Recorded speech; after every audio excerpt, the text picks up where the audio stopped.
Buddha's Four Noble Truths.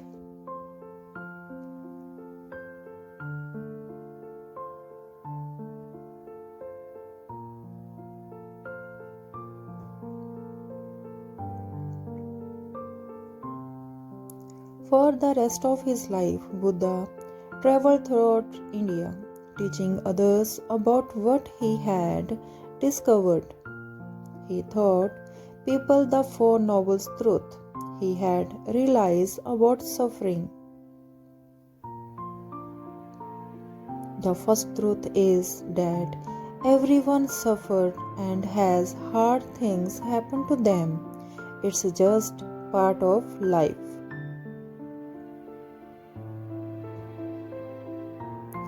The second truth is that we suffer because we are always wanting more and try to hold on to what we have.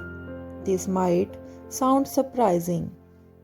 Didn't we start his quest because he saw people who were suffering because they were old, sick, and dying? Buddha thought that the real reason we suffer is not that bad things happen to us, but because we allow negative feelings and desire to take over our thinking. If we are sick, we lie around feeling sorry for ourselves as wishing we were well. But then, when we are healthy, we think of other things we want but don't have, and we still suffer. Think about a time when you really wanted to a new toy or game. It probably felt very unfair that you didn't have it, and then if you did get it, you might have been happy for a short time, but then you were just back to normal and wanted something new. We become attached to things or even ideas of things, and those things are not permanent.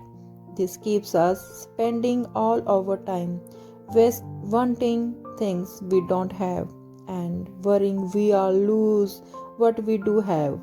We thought that things like toys and games and other things we might buy don't really makes us happy deep down, and any happiness we do feel doesn't last.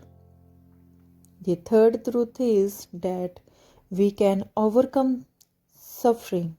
Once we overcome suffering, Buddha thought we could reach a state of nirvana or perfect peace and happiness, just as he did when he meditated under the Bodhi tree.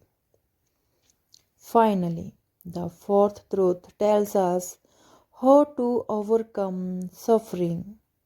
The way Buddha thought we overcome suffering is by following what he called the Eightfold Path.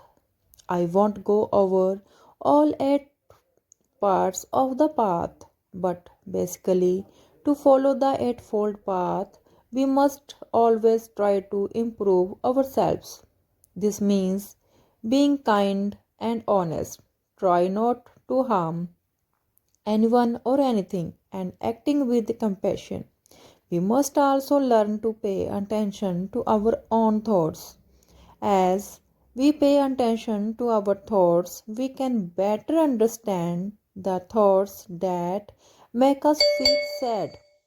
This helps us think in a new way. This paying attention to our thoughts is called meditations.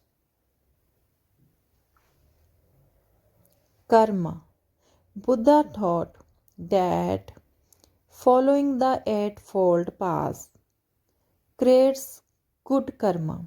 Karma is the idea that everything you do has a consequence, whether good or bad. Kind actions tend to have positive consequences, and unkind actions have negative consequences. This isn't a consequences like a reward or a punishment. It is just a thing that happens as a result of an action. He thought that by building up a lot of good karmas, you can reach nirvana, a state of true enlightenment. Buddha spent the rest of his life traveling around India, teaching what he had discovered to anyone who wanted to learn. He encouraged his followers to try out to the practice and he taught for themselves to see how well they worked and to go together in community to learn and help each other. The community was important because Buddha knew that to the be truly happily people need to feel compassion and kindness for both themselves and others. This is called metta in Buddhism.